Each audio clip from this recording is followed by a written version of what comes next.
Hello students, I am Pramod Sharma, Faculty of Geography, Ecology, Environment and Biodiversity. Atlas गुरु की class में आप लोगों का एक बार फिर से स्वागत है।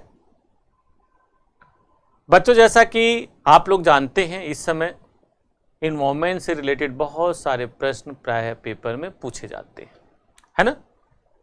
इसी क्रम में आज मैं विशेष रूप से कुछ पर्सनालिटीज की चर्चा करूंगा जो इन्वायरमेंट को बेहतर बनाने के लिए, उसके संरक्षण के लिए, उसके कंजर्वेशन के लिए स्पेशली वर्क किया, बहुत सारा काम किया। जैसा कि आप लोग जानते हैं, स्पेशली आफ्टर इंडस्ट्रियलाइजेशन, अर्बनाइजेशन, हमारे इन्वायरमेंट में बहुत सारी प्रॉब्लम्स आने लगे। 50-60s के बाद हमारी लाइफ में कंज्यूमरिज्म का बहुत ज़्यादा, उपभोक्तावाद का बढ़ावा मिला एंड उसका अल्टीमेट रिजल्ट ये रहा कि आज हम देखते हैं अपने इन्वायरमेंट को बहुत ज़्यादा डिग्रेड कर चुके हैं। इंटरेस्टिंग बात यह है कि मानव के एक समूह ने वातावरण को जहां तक दुष्प्रभावित किया, उसको अफेक्टेड किया, वहीं पर बहुत सारे लोगों ने इस इन्वायरमेंट को बेटर बनाने की दिशा में अपनी पूरी लाइफ लगा दी। तो ऐसे में ऐसे लोगों से रिलेटेड बहुत सारे क्वेश्चन, बहुत सारे प्रश्न पेपर में आपके पूछे जाते हैं। Today I am going to discussing this topic in front of you. उन्हीं में से पर्सनालिटीज में से कुछ एक पर्सनालिटीज आज मैं डिस्कस करने जा रहा हूं। जैसा कि आप लोग जानते हैं, यहां पर आप लोग देख सकते हैं स्क्रीन पे रविंद्र कुमार सिन्हा। रविंद्र कुमार सिन्हा आपको समझ में आ रहा होगा कुछ खास एक्टिविटीज के लिए। This person is known as dolphin man. इन्होंने सबसे विश्वसनीय डॉल्फिन का सर्वे प्रस्तुत किया कि कितनी मात्रा में डॉल्फिन है। डॉल्फिन के बारे में शायद आप लोग जानते हो, मैं ब्रीफ में बता दूं। डॉल्फिन एक मैमल होता है, एक उस तरह सा एक ऐसा जलीय जंतु जो मैमल है, बड़ी खास बात है, और बहुत ही मतलब संवेदनशील और बहुत ही शांत प्रिय कह सकते हैं, बहुत ही पीसफुल ये एनिमल माना जाता है, एक्वेटिक एनिमल। ये इंडिया के जितनी भी रिवर्स हैं, स्पेशली गंजटिक प्लेन और ब्रह्मपुत्रा प्लेन, इंडस प्लेन की जितनी भी रिवर्स हैं, उन सभी रिवर में, फ्रेश वाटर में ये मिलता है। और आप लोग इससे समझ सकते हैं कि यह गंगा का वाहन भी कहलाता है। इसे गंगा का वाहन भी कहा जाता है। और इनकी उपस्थिति मतलब पूरे भारत में विशेष रूप से गंगा के मैदानी भाग में देखी जाती रही है। अब ऐसे में हाल के वर्षों में बहुत सारे कारणों से इनकी संख्या में कमी आई। इन्हें लोकल लैंग्वेज में सूस या सूसा भी बोला जाता है। शायद बिहार, पूर्वी उत्तर प्रदेश और उधर के असम के लोग इस वर्ड से फैमिलियर भी हों, सूस या सूसा। बाकी टेक्निकली और इंग्लिश में इसे डॉल्फिन कहते हैं। हाल के वर्षों में जो भी इंडस्ट्रियलाइजेशन हुआ तो नदियों में कचड़े छोड़े गए, और नदियों में कचड़े छोड़े जाने की वजह से आप देखोगे बड़ी मात्रा में ये मछलियां खत्म हो गई, है ना। परंतु आज भी गंगा के कुछ लोअर पार्ट में, गंगा की कुछ सहायक नदियों जैसे सरयू में इनकी उपस्थिति पाई जाती है। तो रविंद्र कुमार सिन्हा जी ने इस दिशा में विशेष रूप से काम किया, सर्वे किया, और इन्हें इसीलिए कहा जाता है डॉल्फिन मैन। जैसे कि आप लोग जानते हो, उनके अनुसार राष्ट्रीय जल जीव, ये राष्ट्रीय जल जीव भी माना जाता है। डॉल्फिन मछलियों की सर्वाधिक संख्या बिहार में पाई जाती है। बिहार में आप लोगों ने भागलपुर का डिस्ट्रिक्ट सुना होगा, भागलपुर के आसपास के एरिया में जहां गंगा बहती है, उस एरिया में इसका कंसंट्रेशन सबसे ज़्यादा पाया जाता है। तो वहाँ पर एक डॉल्फिन वाइल्ड लाइफ सेंचुरी भी खोली गई है। ठीक है। और इससे रिलेटेड पटना यूनिवर्सिटी में एक एक्वेरियम भी खोला गया है और वहाँ पर रिसर्च का कार्य भी कई तरह का चल रहा है। तो इस तरह से आप रविंद्र कुमार को ध्यान रखिएगा कि this person is famous as a dolphin man. Then Wangari Maathai, इनका भी नाम आप लोगों ने जरूर सुना होगा। इनको नोबेल प्राइज भी मिला हुआ 2004 का। केन्या की निवासी हैं, महिला हैं और विशेष रूप से इन्होंने अपना सारा जीवन बहुत ही डेडिकेशन के साथ केन्या के अनेक क्षेत्रों में जो डिफॉरेस्टेशन हुआ था, निर्वनीकरण हुआ था, डिफॉरेस्टेशन को खत्म करने में, यानी कि वहाँ पर फिर से एफॉरेस्टेशन करने में इन्होंने विशेष रूप से भूमिका निभाई। यहाँ पे देखें, कीनिया में इन्होंने ग्रीन बेल्ट मूवमेंट की शुरुआत की।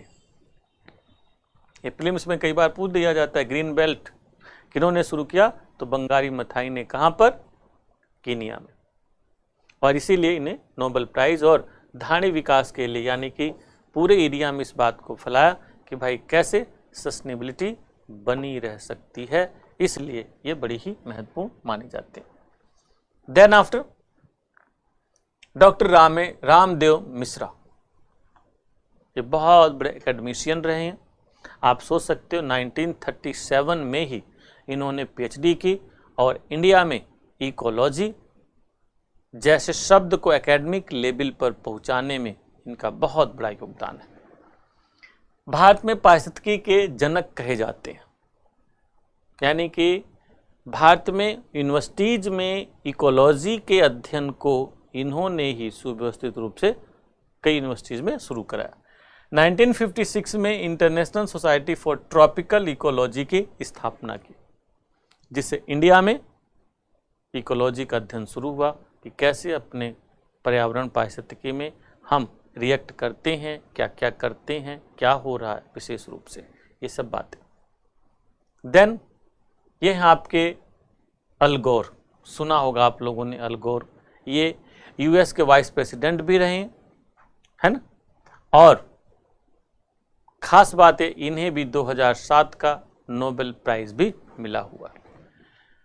2007 का नोबेल प्राइज मानव निर्मित क्लाइमेट चेंज के बारे में सामान्य जानकारी का प्रसार करने के लिए। ये जो क्लाइमेट चेंज हो रहा है इसको इन्होंने पहली बार सुव्यवस्थित ढंग से बड़े लेवल पर दुनिया में, विशेष रूप से यूएसए में, लोगों में अवेयरनेस फैलाई कि हाँ भाई क्लाइमेट इज चेंजिंग और क्लाइमेट चेंज होगा तो क्या क्या प्रॉब्लम हो सकती है। तो अल गोर को ध्यान रखना, अमेरिका के पूर्व राष्ट्रपति। देन सलीम अली, डॉक्टर सलीम अली, ये भाई बड़े ही यूनिक व्यक्ति रहे हैं। ये ऐसे व्यक्ति रहे हैं जिन्होंने अपना सारा जीवन पक्षियों को देखने में गुजार दिया और पक्षियों के विभिन्न प्रकार के व्यवहार का इन्होंने बड़ी ही माइन्यूटली अध्ययन किया है, उस पर बुक भी लिखी है। इंडिया के, भारत के एकमात्र ऑर्थेनोलॉजिस्ट हैं, पक्षी वैज्ञानिक, ध्यान रखना। Doctor Salim Ali is a only ornithologist of India और इन्हें बर्ड वॉचर भी कहा जाता है, यानी कि पक्षी प्रेक्षक, पक्षी वैज्ञानिक रहे। भारत सरकार इसी से प्रभावित होकर भारत सरकार द्वारा जम्मू कश्मीर में एक doctor Salim Ali national park का स्थापना भी किया। देखो, सलीम अली राष्ट्रीय उद्यान और दूसरा सलीम अली राष्ट्रीय पुरस्कार तथा फेलोशिप, यानी कि इस दिशा में पढ़ने वाले बच्चों के लिए स्पेशली फेलोशिप भी दी जाती है। देन दूसरे हैं आपके बहुत ही महत्वपूर्ण पर्सनालिटी, हेमवती नंदन बहुगुणा। हेमवती नंदन बहुगुणा के बारे में आप लोग जानते होंगे कि चिपको आंदोलन के ये प्रेता रहे हैं और चिपको आंदोलन को पूरे उत्तराखंड में ग्रास रूट तक पहुंचाने में इनकी बहुत महत्वपूर्ण भूमिका रही है, जिसकी वजह से वहां का वातावरण काफी समृद्ध हुआ, संरक्षित हुआ। इसके साथ साथ इनका बहुत बड़ा रिलेशन टिहरी डैम के संदर्भ में रहा। टिहरी डैम के बनने से उत्पन्न होने वाले दुष्प्रभाव में इनका दुनिया से वाकिफ कराने से बड़ा जबरदस्त रिलेशन रहा। इन्होंने पहली बार इस बात को उद्घाटित किया जब 1972 में गवर्नमेंट ऑफ इंडिया और रसिया सरकार ने यह प्रोजेक्ट शुरू किया, तो लोगों को और सरकार को इस रूप में अलर्ट किया कि यदि हिमालय जैसे संवेदनशील क्षेत्र में जहां पर भूकंप आने की अपार संभावनाएं हैं, यदि ये डैम बनता, इतना बड़ा डैम बनता है, तो बहुत बड़ा नुकसान हो सकता है कि यदि कभी भूकंप आया और ये डैम टूट गया तो पूरा हरिद्वार वगैरह, ऋषिकेश और उसके साथ साथ आपके मुजफ्फरनगर, सहारनपुर, मेरठ, गाजियाबाद, अलीगढ़, दिल्ली, ये सभी क्षेत्र डूब जाएंगे। इतना अधिक पानी, यू कैन इमेजिन, और कुछ ही घंटों में सब क्रिया खत्म हो जाएगी। तब भारत सरकार और रसिया के इंजीनियर्स ने अध्ययन किया और यहां पर रिक्टर स्केल पर 8 डिग्री का प्रूफ डैम बनाया, यानी कि 8 डिग्री तक यदि इस एरिया में भूकंप आ जाए तो डैम नहीं टूटेगा, है ना। ये बड़ी खास बात है। और आप कहेंगे सर टूट गया तो उसके बाद, अरे इस एरिया में यदि 8 का भूकंप आ जाए तो बेटा उसके बाद सब कुछ अपने आप समाप्त हो चुका होगा। जब तक पानी पहुंचेगा ना तो सब कुछ खत्म हो चुका होगा। गंगा के मैदानी भाग में यदि 7 डिग्री का भी भूकंप आ जाए तो लगभग 2/3 या 80% तक जनसंख्या खत्म हो जाएगी। 7.5 क्यों? क्योंकि यहाँ पर कंस्ट्रक्शन ही ऐसा है। यहाँ पे हम लोग कोई भी कंस्ट्रक्शन रिक्टर स्केल पर प्रूफ नहीं बनाते या सिंपल कंस्ट्रक्शन बनाते। चलिए खैर, तो टिहरी बांध के खिलाफ भी आंदोलन चलाया था। देन मेधा पाटेकर, मेधा पाटेकर का भी नाम आप लोगों ने सुना होगा। यह नर्मदा आंदोलन से जुड़ी हुई महिला हैं, एक नेता हैं जिन्होंने अपना सारा जीवन इसके लिए समर्पित कर दिया।